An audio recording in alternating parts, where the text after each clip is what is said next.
¿Qué tal? Estamos una vez más. El día de hoy vamos a platicar con el maestro Omar Salinas Vega. Él es ingeniero mecánico, además tiene una maestría en administración industrial y una especialidad en derecho energético, además de 13 años en este maravilloso sector. Pues va a ser un gusto platicar con él. El día de hoy estamos aquí y me gustaría que el maestro nos empiece a comentar un poco de su experiencia profesional. ¿Qué tal si nos cuenta un poco de sus años trabajando en la CENER o en la CFE? Que nos cuente qué aprendió, qué cosas interesantes por ahí nos podría compartir. No, pues, primero que nada, muchas gracias. Doctor Daniel, mira, hablando de experiencia profesional, yo creo que parte muy importante de mi experiencia profesional la realicé tanto en Secretaría de Energía como en la Comisión Federal de Electricidad. Dos entidades bien sabidas que son punta de lanza para el sector, ¿no? Digamos, una para toma de decisiones y otro para lo que es suministro, distribución y generación de energía. Entonces, para mi experiencia en CENER, pues en CENER yo participé mayormente en áreas de normatividad. Ahí la normatividad, bueno, como en cualquier otra entidad federativa, la norma no es exclusiva solo del sector energético, sino también de otros sectores como el farmacéutico, como el de servicios, etcétera, ¿no? Como ejemplo ahí tenemos la COFEPRIS, ¿no? Que bueno, ellos fueron pioneros en la cuestión de normativa, que ellos pues, ven lo que es medicamentos y todo ese asunto, ¿no? Pero bueno, aquí vamos a hablar del sector energético. Nosotros, como sector energético, la primera entidad que emitió norma fue la CONUE, la Comisión Nacional del Uso y Eficiencia de la Energía, igual la conocen. La CONUE, la primera norma que emitió fue la que tenemos ahora en los aparatos electrónicos, que nos indica cuánto consume, qué capacidad tiene, etcétera. Bueno, esa es una norma de la CONUE que emitió para que pues, podamos saber cuando estamos comprando un aparato si realmente consume esa cantidad de energía, ¿no? O si queremos un aparato que sea más ahorrador de energía, que podamos decidir. Esa fue, digamos, en el sector energético la primera norma que se implementó. Ya hablando de las normas que a mí me tocaron sobre todo la cuestión de hidrocarburos. Yo empecé con la 003, la 002 y la 006, que son cuestiones de estaciones de servicio de expendio de gas LP, de las gaseras. O sea, hay vehículos que utilizan gas LP en vez de gasolina y pues hay un lugar donde se suministra, que son las estaciones de gas LP. Esas las normábamos nosotros. Y distribución y autotanques, ¿no? De gas LP, que es lo que, digamos, en cuestión de gas LP es lo que más afecta a la actividad. Dentro del CENER, bueno, mi evolución fue como analista, después fui verificador de instalaciones. Yo verificaba pues, que se cumpliera la normatividad. Visitaba las instalaciones, emitía un acta, un dictamen y ya ahí se decidía si se clausuraba o no se clausuraba. Después de ahí, jefe de departamento de expendio, que fue el momento en el que sucedió la reforma energética, que fue cuando empezamos con estaciones de expendio diferentes a Pemex. Entonces, digamos, el primer reto como que yo tuve ahí fue abrir la primera estación de servicio que no fuera marca Pemex. Invitar a empresas extranjeras a participar dentro del mercado energético. Entonces, la única forma que, digamos, vimos en cuanto a mi área, que fue expendio al público, fue esa. Promocionar que British Petroleum abriera su propia estación de servicio, aún vendiendo producto de Pemex, pero con el objeto de que ellos conocieran el mercado, ¿no? Cómo se movía el energético, los consumos, el estilo de distribución de México, que es diferente a otros países. O sea, el objetivo era que ellos también los conocieran, ¿no? Bajo su propia marca, aunque vendiendo lo mismo. Entonces, digamos, ese fue, digamos, el primer acercamiento que se tuvo las empresas extranjeras en cuestión de expendio al público. Y pues se logró poner la estación y ya las empresas deciden si realmente la experiencia les está dando frutos, ¿no? Como sabemos ahorita en expendio al público hay muchas marcas de gasolina. El gran problema que tenemos ahorita es que aunque yo te expenda con una marca Shell o con una marca Móvil o con una marca BP, se sigue suministrando el mismo hidrocarburo de Pemex. Hay casos excepcionales donde sí se suministra producto propio. Uno fue Shell, Móvil. Fueron las dos que en este momento ellos distribuyen su producto propio. Nada más esas dos. Todos los demás trabajan con Pemex. Entonces yo creo que sí es importante que exista la infraestructura para que se pueda dar una oferta distinta, ¿no? O un producto distinto al que usualmente consumimos, que es producto Pemex. Entonces, digamos, en experiencia en CENER cerramos de esa manera. Ya en CFE, bueno, en CFE yo empecé en áreas de distribución.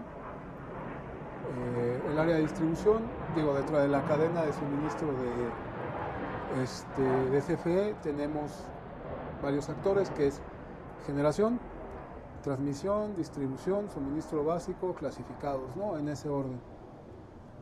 Generación, pues son los que generan luz. Transmisión, pues son los que transmiten de los generadores a los distribuidores.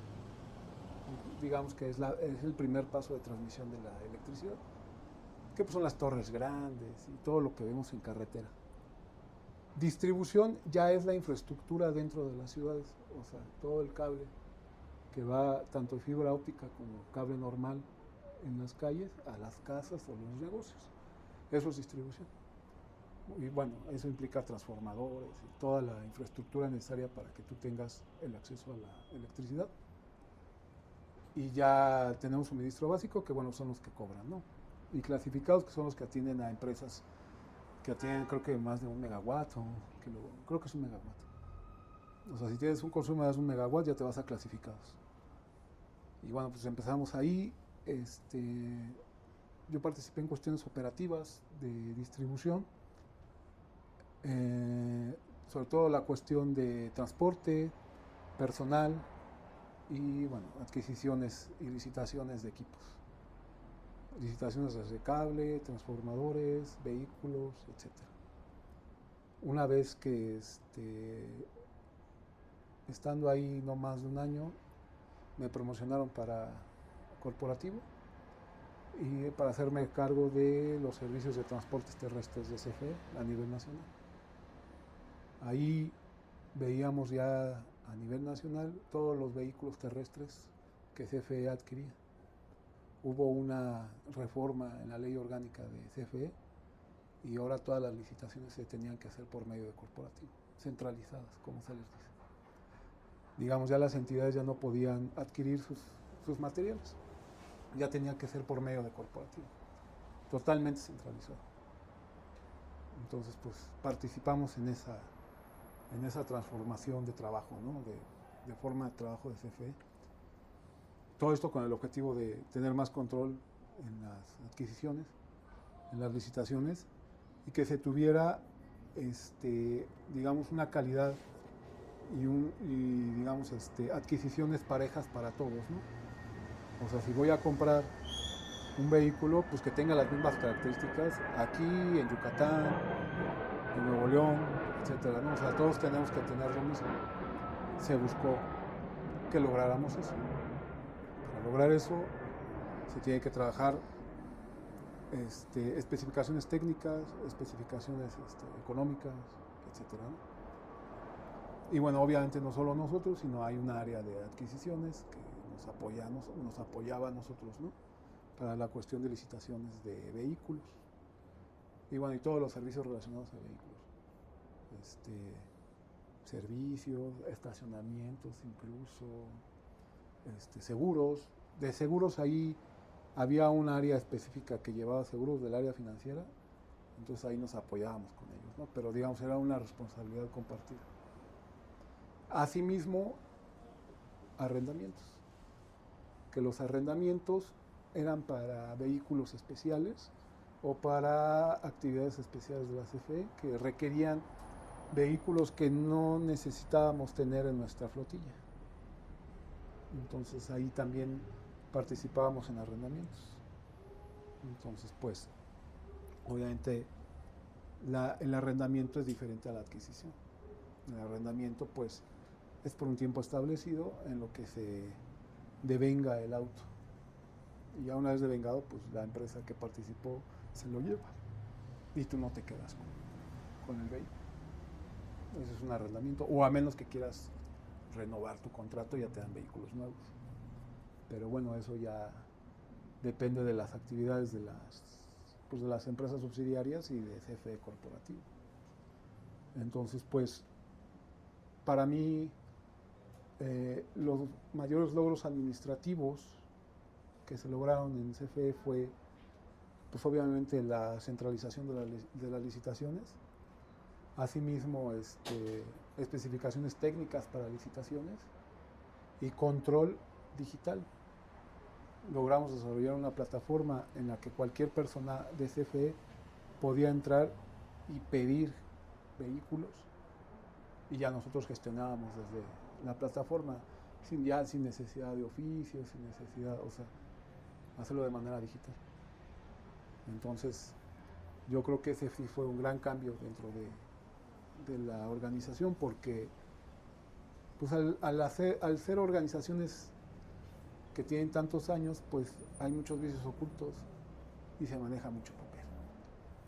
Entonces, mientras menos papel utilices y quites elementos dentro de la burocracia, los procesos van a ser más eficientes y más rápidos. Muy bien, ahora que nos estás mencionando eso, aparte de los procesos, me gustaría que nos contaras cuál ha sido tu experiencia en licitaciones, en regulación, en contratos. ¿Qué has aprendido a lo largo de todos estos años y de estas instituciones tan grandes, tan robustas y tan importantes para México y para el sector de la energía? ¿Qué experiencias nos podrías compartir?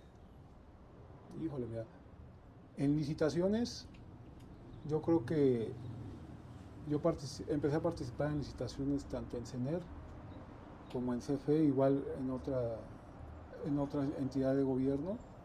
Yo lo que te puedo decir es que sí es necesario digitalizar los procesos. Todavía hay entidades que lo hacen de manera tradicional. Tú presentas tu propuesta, te la reciben en un sobre, hacen reuniones, abren los sobres, es mucha perdera de tiempo. Pues yo creo que mientras más digitalices eso, como en el caso de hacer un sobre digital, donde tú me metas toda tu información y yo de manera virtual abríamos el sobre y ahí empezaba yo a sacar los documentos y todos lo veíamos al mismo tiempo, ¿no? Y ahí ya opinábamos, ¿sabes qué? No sé, está mal tu documento del SAT, porque no solo son las cuestiones técnicas, sino también se piden cuestiones administrativas, cuestiones incluso de impuestos, INS, o sea, porque yo procuraba para mis licitaciones contratar empresas consolidadas y empresas que cumplan con lo mínimo establecido por la Secretaría del Trabajo, que es tener a sus empleados dados de alta en el IMSS y que paguen sus impuestos. Y ya, con eso, ¿no? Porque yo no le voy a dar licitaciones o yo no le voy a dar una oportunidad a alguien que pues no da trabajo o nada más está buscando una manera de conseguir dinero, ¿no? Entonces para mí, digamos, mi primer gran candado es eso, que es lo que yo siempre procuré dentro de mi licitación. Buscar gente o, digamos, empresas que pudieran cumplir con eso. Si no me puedes cumplir, que no le pagas nómina a tu gente, pues ¿cómo yo voy a esperar que me cumplas lo que yo te pido, ¿no? Si no puedes cumplir con lo básico. Entonces, para mí yo creo que es algo que se tiene que trabajar, que se tiene que seguir trabajando dentro de las instituciones, no todos lo hacen, y procurar que las licitaciones sean abiertas, como sabemos, hay tres tipos de licitaciones. Está la pública, a invitación y la directa. La pública es, yo abro la licitación, puede participar el que tenga la capacidad y el que tenga los recursos, participa. A invitación es que, digamos, por las características del producto o del servicio que voy a adquirir, necesito que participen ciertos actores. Usualmente es para SAP, para cuestiones de RP, para cuestiones ya más específicas, ¿no? Incluso para instalaciones eléctricas o cableado de fibra óptica, no todos le pueden entrar, entonces yo invito a gente que tenga la capacidad, ¿no? Para evitarme que llegue gente que, pues yo sé que no, ¿no? Y la que yo creo que todo funcionario público debe evitar, que es la de asignación directa, que es, digamos, que tú puedas comprobar que no haya nadie dentro del mercado que te pueda suministrar ese producto o ese servicio, pues ya te vas a licitación directa, ¿no? Obviamente es la que nosotros deseamos evitar, porque imagínate que tú estés dependiendo de alguien que nada más te pueda suministrar eso, pues eso hasta te expone dentro de tus actividades, ¿no? ¿Qué tal si le pasa algo al proveedor y ya tú te quedas pues sin opciones porque es el único, ¿no? Entonces, pues siempre hay que procurar buscar opciones y trabajar a los proveedores. O sea, ¿sabes qué? Estas son las especificaciones técnicas que tenemos, por favor trabaja para que puedas cumplir. Y no solo voy a trabajar contigo, voy a trabajar con otros dos, a desarrollar otros dos, por si en el caso de que tú no puedas, ya tengo otros dos. Sobre todo ya estos niveles, ¿no? de licitaciones. Y bueno, pues la regulación para mí es a diferentes niveles. Tenemos regulación federal, regulación dentro de las empresas, con la CFE, etc. Obviamente, cuando estamos hablando a nivel federal, las regulaciones son con el objeto de proporcionar un servicio seguro y accesible para todas las personas.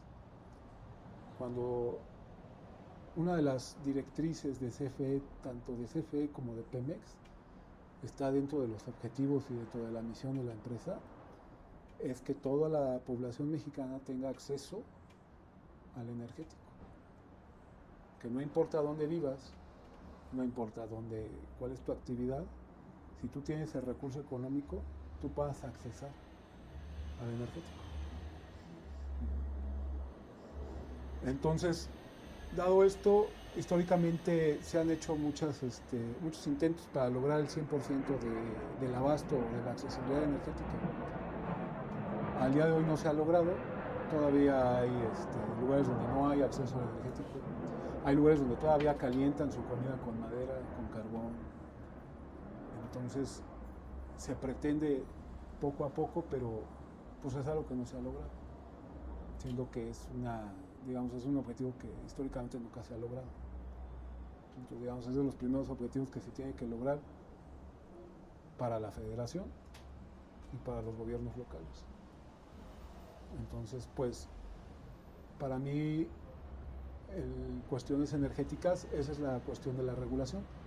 Y bueno, hay regulaciones que ya han evolucionado con entidades que se han creado, que ya estaban, pero han evolucionado, sobre todo para la cuestión energética de electricidad, para ver lo que es la distribución eléctrica, regular el mercado eléctrico mayorista, que el mercado eléctrico mayorista, para quien no lo sepa, son esos clientes que tiene CFE, en su mayoría, que son grandes consumidores de energía. Entonces, ¿por qué son importantes para el sector energético estos actores? Porque la energía que consumen ellos representa más del 70%, o un poquito menos, de la energía que se consume a nivel nacional. Y esa energía que se consume no solo es energía que consumen para luz o para aparatos electrónicos, sino esa energía produce servicios, productos, etcétera, ¿no? De alto valor económico, los cuales ayudan a la economía de este país. Por eso es tan importante el mercado eléctrico mayorista. Porque si no podemos dejar a esos actores que no puedan trabajar por falta de energía eléctrica. Es algo que no se puede, ¿no? Entonces, digamos, dentro de la regulación se busca eso, ¿no? Igual en cuestión de hidrocarburos es lo mismo, ¿no? O sea, que ese tipo de empresas, Pemex lo maneja de otra manera, pero es acceso a los grandes consumidores, ¿no? Para que tengan acceso a gasolina, gas, combustible, lo que usen, ¿no? Para sus actividades. Y pues que no dejen de tener ese acceso al energético, porque cuando ellos no tienen acceso al energético, pues es cuando tenemos problemas económicos. Falta de producción, falta de servicios, falta de todo. Entonces sí es importante el sector energético. Yo creo que a nivel económico es la punta de lanza para lo demás. No puede existir sector automotriz si no hay sector energético. No puede existir sector textil si no hay sector energético. No puede existir pues, casi ninguna actividad económica si no hay un sector energético. No puede haber servicios de hospital si no hay sector energético. Servicios escolares, servicios gubernamentales, si no hay sector energético. Por eso es tan importante el sector energético, porque es la punta de lanza para que todo lo demás fluya y funcione. Entonces yo creo que a nivel regulatorio falta mucho todavía.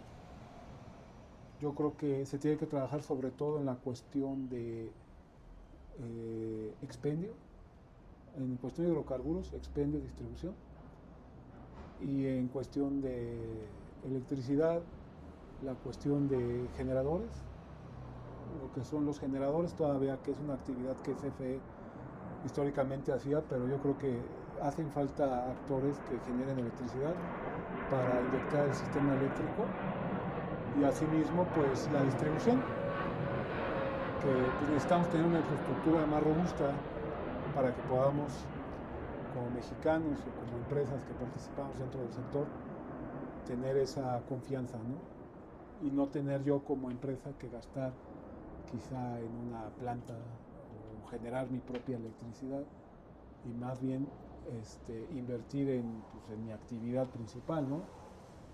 Porque pues desgraciadamente hay empresas que han tenido que invertir en generación de luz porque pues han tenido problemas con su abasto. Y bueno, pues ya por último, contratos y permisos que al final de cuentas ahorita tenemos con los cambios regulatorios y con la desaparición de órganos reguladores. Los permisos, algunos se están aboliendo, tienes que sacar nuevos permisos con nuevas entidades, lo cual implica más burocracia. Entonces ahorita estamos, digamos, en una etapa de transición. Es importante que tú como actor dentro del sector energético revises tus papeles, revisa tus permisos, a ver si todavía están vigentes. Y si no, pues haz lo que tengas que hacer. Sobre todo ten en cuenta que existe ya un nuevo ente regulatorio el cual ya expende permisos, sobre todo en todo lo que llevaba la Comisión Reguladora de Energía. Entonces, pues si tú tienes permiso de la Comisión Reguladora de Energía, pues lo tienes que actualizar, porque pues es un ente que ya no existe, desgraciadamente. Entonces tienes que regularte con el ente que pues, está vigente. Entonces es una tarea que tenemos que, como participantes del sector, tener en cuenta, ¿no? Que nuestros documentos que nos permiten hacer nuestra actividad estén al día. Y eso sí es responsabilidad tuya, no del gobierno, sino tuya. Es responsabilidad tuya que tú tengas tus documentos al día. Y bueno, y ya atacar y revisar las disposiciones que este nuevo órgano regulador pues disponga. Y hay que estar al día de eso, ¿no? Hay que estar todos los días, salen publicaciones y hay que estar al día, ¿no? O sea, desde permisos de comercialización, qué es lo que nos piden ahora, piden cosas diferentes, pues hay cosas que realmente son necesarias y hay cosas que tal vez no, pero pues hay que cumplir. Entonces, pues yo creo que eso es lo que más ha cambiado en cuestión de permisos. contratos. O sea, hay que estar muy al pendiente de los cambios regulatorios, porque si no, pues te pueden clausurar o puedes perder tu actividad. O sea, ustedes saben que un día sin actividad, pues, significa mucho dinero. Ahora que estamos hablando del marco regulatorio en México, ¿qué opinión tienes del actual marco? ¿Cómo lo ves? ¿Hacia dónde va? Pues mira, es bien sabido que la política que tenemos en nuestros días va enfocada a desaparecer órganos regulatorios independientes, diciendo que son onerosos, quizá, y que sobreregulan la actividad. Yo al haber estado en la reforma energética y haber participado de ella, yo creo que sí eran necesarios en la cuestión de tener varios actores que no sean de un mismo lugar y que robusteciera las actividades del sector.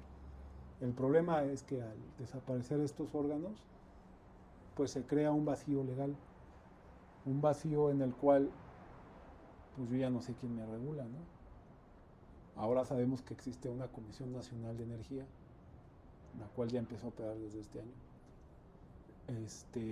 pero que no tiene las facultades ni las mismas funciones que tenía la Comisión Reguladora de Energía, que yo creo que fue la entidad que más afecta al sector, ¿no?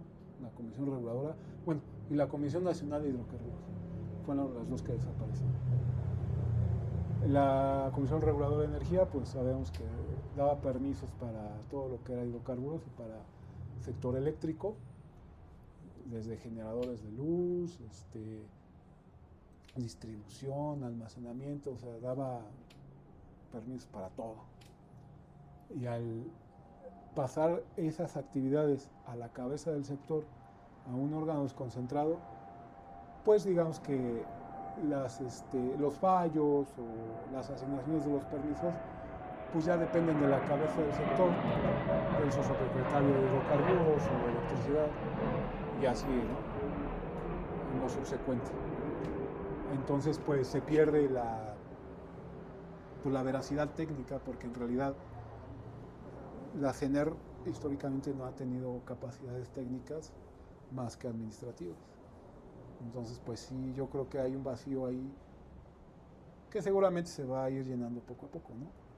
Que tiene que haber personal técnico, infraestructura para que tú puedas revisar, etcétera, ¿no? Entonces, eso es lo que, digamos, ahorita está pasando en la cuestión regulatoria, porque, pues digamos, si ya no existe la Comisión Reguladora de Energía, pues ya no hay quien me regule, ¿no? Y quien vaya a verme, ¿no? Y si hay una nueva, pues primero que saque el permiso con él, ¿no? Y luego pues él tiene que venir a visitarme. Pero pues si lo acaban de crear y no tienen gente. Digo, la evolución va a hacer que poco a poco se robustezca esa entidad. Pero en ese lapso vamos a tener un periodo en el cual la aplicación de normativa va a ser muy complicada. ¿Y hacia dónde crees que debería de ir esta evolución de estas entidades? ¿Cuál crees que sería una arquitectura ideal? Pues mira, para mí ideal era lo que teníamos, pero bueno, tomando en cuenta la política pública, tenemos que trabajar con la política pública que tenemos, ¿no? Entonces yo creo que para mí lo ideal sería que se crearan estos órganos, pero lo ideal sería que robusteciéramos estos órganos reguladores desconcentrados y que hubiera áreas técnicas, áreas de inspección. O sea, que sea un área que nada se dedique a inspeccionar instalaciones. Hay un área que se dedique solamente a inspeccionar calidad de petrolíferos o de generación, no sé. Se tiene que trabajar en eso. O sea, si ya tenemos esa estructura, bueno, vamos a trabajar sobre ella. Y vamos a robustecerla técnicamente. Porque pues a mí de qué me sirve emitirte un permiso que no puedo regular, que no tengo yo la capacidad de regular.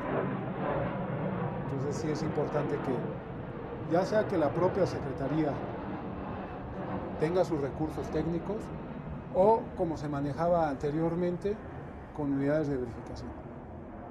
que son externas a la Secretaría, pero que tienen su consentimiento para realizar esas actividades. O sea, cuando tú como entidad de gobierno no tienes la capacidad técnica, puedes utilizar ese medio, ¿no? Valerte de gente que tenga la experiencia y que cree su propia unidad de verificación y apoyes la actividad de verificación normativa para la entidad. Si tú no tienes la capacidad o no tienes el recurso, pues yo creo que sí es una buena idea. Quizá en un principio empezar con terceros autorizados, que son las unidades de verificación, laboratorios autorizados, etc. Digo, eso ha existido siempre, pero yo creo que ahorita se va a necesitar de su ayuda, porque pues hay mucho trabajo. Sé que has trabajado en distintas organizaciones a lo largo de tu trayectoria profesional y me gustaría que nos compartas cuál ha sido el proyecto más desafiante que te has encontrado en todo este periodo. Pues para mí el proyecto más desafiante, digo, hay varios, pero para mí el más desafiante y el que a mí más me llenó profesionalmente y personalmente fue haber participado en la creación de la norma que regula las estaciones de servicio de la salud, la 003 de la SEA. Para mí fue el haber participado como Secretaría de Energía, como unidad de verificación, porque sí fue un proceso de años en el cual yo estuve en varias entidades, pero me seguían invitando, y ver cómo de no tener nada a tener ya un marco regulatorio, pues yo creo que fue muy interesante, porque yo vi participaciones de Pemex, vi participaciones ya incluso de empresas extranjeras, BP, Shell, Jaguar, que tenían la experiencia internacional y aportes muy interesantes, o sea, realmente aportes que algunos se tomaron en cuenta, otros no se tomaron en cuenta, digamos, por la forma de trabajar aquí en el sector, pero hay unos que sí se tomaron en cuenta. Y yo creo que el más importante que para mí fue el que fue un parteaguas y el que ahorita, digamos, las estaciones de servicio están reguladas bajo ese método, fue tener controles volumétricos. Históricamente nunca se habían tenido controles volumétricos en las estaciones de servicio. Los controles volumétricos nos ayudan para saber, pues, qué capacidad tiene la estación, qué se está consumiendo en tiempo real, etcétera. Y sobre todo para ver qué calidad de combustible me está llegando, ¿no? O sea, porque al tener ya ahora diferentes actores podemos tener proveeduría de Pemex y proveeduría externa de algún importador. Entonces, pues, para las estaciones es un parteaguas, porque yo puedo ya decir, mira, ya vi mi historial de almacenamiento, y pues parece ser que los lunes es cuando más está fuerte, ¿no? El expendio. Entonces, pues, pido que me suministren mejor el domingo, ¿no? O sea, ya pueden ellos históricamente planear su suministro, y eso hace que el servicio sea mejor, o sea, haya acceso a la energía. Ya ha sido una curva de aprendizaje. Recordemos que ha habido, tanto en el sexenio pasado como en esta, ha habido problemas de suministro en las estaciones de servicio. Entonces, pues eso. Ahora que estás mencionando los problemas de desabasto, también sé que has trabajado en cuestiones de logística y transporte. ¿Qué opinión tienes alrededor sobre esos temas, o en tu experiencia, qué aprendiste en esos temas? Pues mira, yo creo que en la cuestión de logística y transporte, últimamente ha habido un mayor auge en empresas nacionales que se dedican a la comercialización y el transporte. ¿Por qué lo digo de manera separada? La comercialización es diferente al transporte y la distribución. De hecho, tú, cuando tienes una empresa, si tú comercializas, tú tienes que tener tu permiso de comercialización, y aparte tu permiso de transporte, y aparte tu permiso de distribución. ¿Qué es comercializar? Comercializar es que yo, como empresa o como persona física, llegue a una estación de servicio, a una empresa, a a algún lugar donde utilicen gasolina o hidrocarburos y yo te ofrezca el hidrocarburo, yo. O sea, yo llego y te digo, ¿sabes qué? Yo te puedo suministrar 3,000 litros, ¿no? Mañana. ¿Los quieres? Esa es una actividad de comercialización. Obviamente el comercializador tiene sus proveedores, puede ser el mismo, puede tener varios proveedores. Ellos hacen actividades de pricing, así se llama, el cual pues obviamente te voy a ofrecer el precio que a mí me convenga, ¿no? En el cual ya incluimos transporte y la importación o en su caso la producción, ¿no? O sea, todo viene incluido en el precio. Yo ya te ofrezco el precio, ¿no? Tú ya sabrás si a ti te conviene o igual ya estás muy necesitado de hidrocarburo y dices, ¿sabes qué? Sí, te lo pago. O igual y no, dices, no, me espera Pemex, es más barato, no lo necesito, pero igual y sí, ¿no? O sabes que nada más necesito diésel, dame diésel. O necesito premium, dame premium. Necesito gas, dame gas. Eso es ser una comercializadora. Es un ente que comercializa hidrocarburos, pero no necesariamente tiene la proveeduría.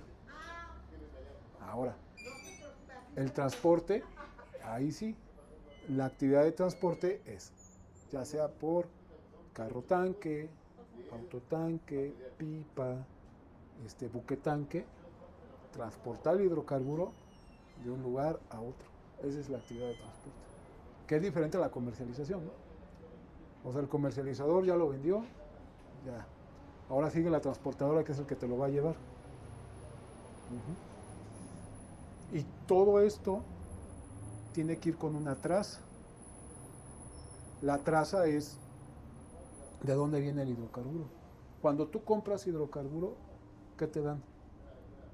Bueno, obviamente, a cuestiones fiscales te dan una factura. En cuestión de origen, te tienen que dar lo que yo le llamo la hoja de origen, que es el pedimento de importación, si es importado, o la hoja de producción, que es la de Pemex. Ver de qué refinería vino ese producto, ¿no? Entonces ya una vez que tienes todo eso, ahora sí ya puedes mandar el hidrocarburo. ¿Todo esto para qué? Para que se eviten actos de huachicol, actos de fraude fiscal, etcétera, ¿no? O sea, que yo te pueda soportar de dónde viene el energético. Yo tengo que, por ley y por normativa, yo tengo que decirte de dónde viene el energético. Entonces, cuando yo te lo compro, comercializadora, ese es el trabajo de la comercializadora, te tengo que dar tu traza. Mira, aquí vienen todos los documentos y aparte de todos esos documentos tiene que venir el permiso del transportista, del que te va a traer el combustible, para que te pueda llegar el combustible. Ya una vez que ya tienes todo eso, listo. También dentro de ese mercado hay gente que aparte de la comercialización del transporte tiene el almacenamiento. ¿Qué es el almacenamiento? Pues son plantas que no producen, pero almacenan. O sea, tienen tanques de almacenamiento en el cual llega producto, ya sea de Pemex o importado, y lo almacenan. Y de ahí ellos deciden cómo distribuir, para no ir directamente a la fuente del petrolífero. O sea, es más fácil que yo tenga una planta de almacenamiento cerca de mis clientes a que yo vaya a una refinería o una terminal de almacenamiento o a un puerto por el combustible y de ahí traérmelo hasta acá, ¿no? O sea, por una cuestión de logística, pues es mejor tener esa infraestructura. Así de, ¿sabes qué? Pemex, mejor almacéname ahí, ¿no? O ¿sabes qué? Shell, impórtame y yo lo transporto y lo meto acá. Para que yo ya tenga, digamos, cerca el petrolífero y ya te pueda decir, ¿sabes qué? Pues mañana está, ¿no? Porque si no, imagínate que yo estoy en el Valle de México y entra por Veracruz, pues ¿cuánto me tardo? Me tardo 2 días, ¿no? O un día en llegar. En cambio así, si yo tengo una planta de almacenamiento, me tardo medio día. Entonces, digamos, en cuestión logística los tiempos son importantes. Entonces, ¿quién gana cuando se comercializa un producto? El que llega primero y con la mejor calidad. Es el que gana. Entonces, yo puedo llegar antes que nadie con una calidad pues, que cumple, pues me vas a comprar a mí, ¿no? Aunque te venda caro, porque llegó antes.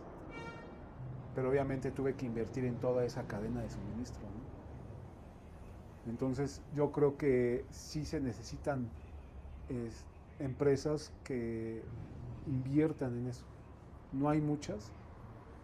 Empresas extranjeras lo han intentado y no ha salido con éxito, pero hay empresas nacionales que lo están intentando. Entonces, pues, es importante que haya otro, digamos, otro actor o que te apoyes de alguien más que no sea Pemex, que tenga la infraestructura para que tú puedas tener tu hidrocarburo. Porque el problema es que cuando te basas solamente en un proveedor, pues ¿qué sucede? Si el proveedor te falla, pues ya te quedaste sin gasolina. ¿Qué es lo que se ha visto últimamente? Falla Pemex, no hay suministro.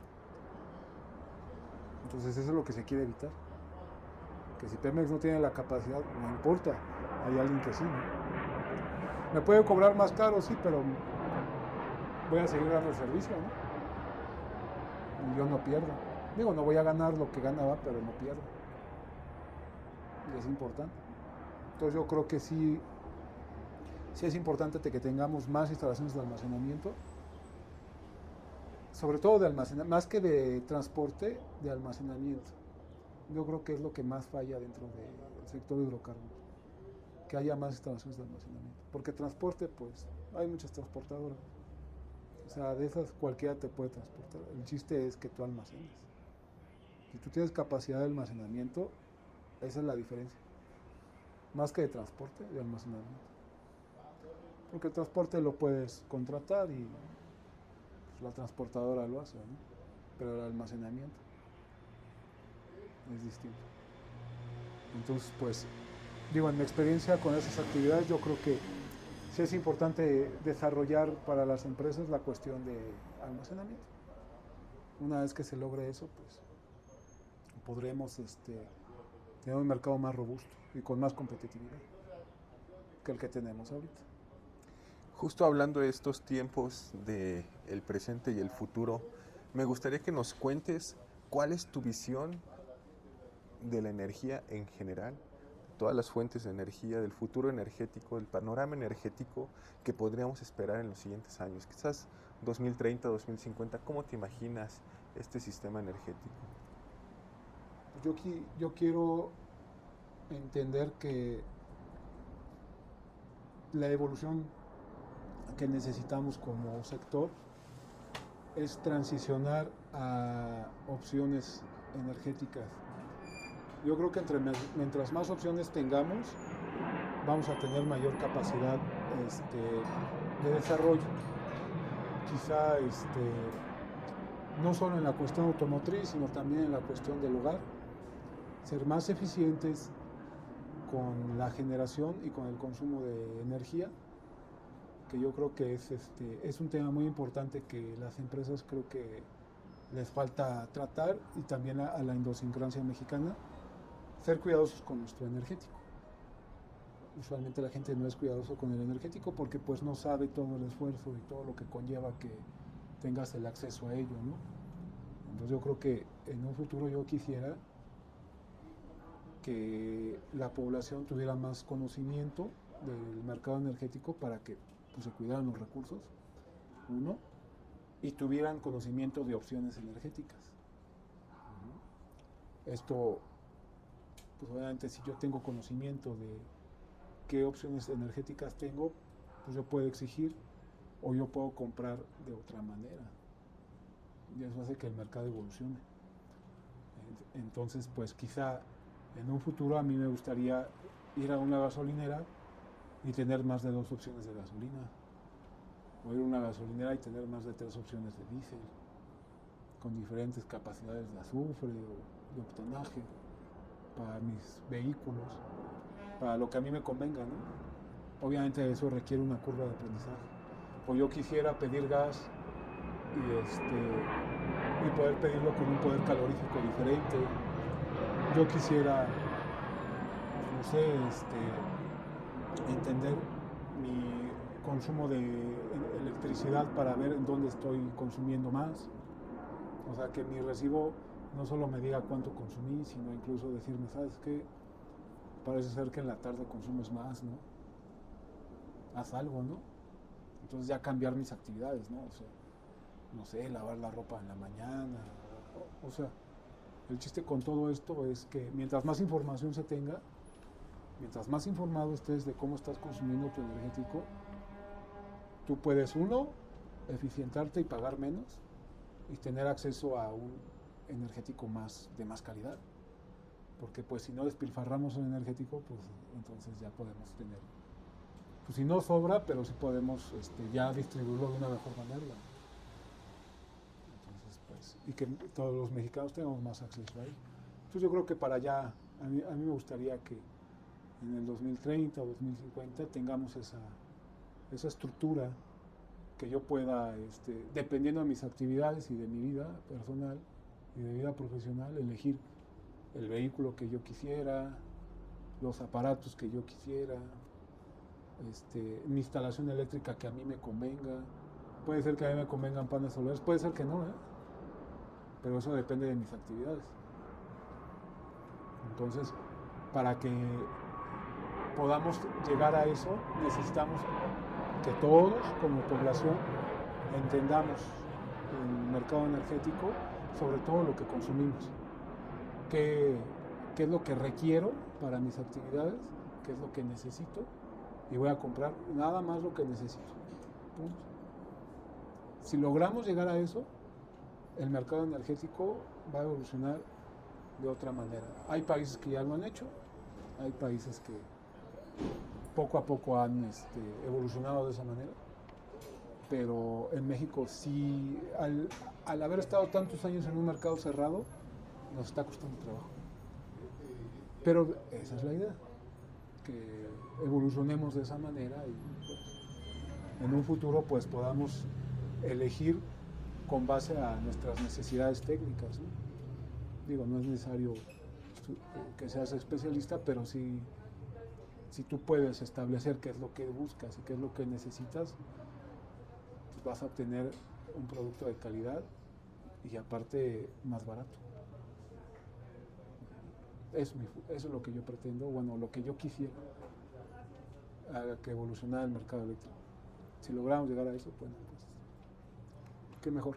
Muy bien, pues ha sido una charla bastante enriquecedora el día de hoy. Y me gustaría preguntarle aquí al maestro Salinas si quisiera agregar algo más y también si nos comparte su contacto, dónde lo podemos localizar, alguien que lo quiera contactar. Bueno, pues nada más agradecerte por la atención. Es una gran oportunidad para tener contacto con las personas y con los jóvenes que quieren aprender un poco más del sector. Y bueno, me pueden encontrar, si me buscan en mi perfil de LinkedIn como Omar Salinas, ahí aparezco. En .gov.mx también aparezco, Omar Salinas, para cuestiones de permisos.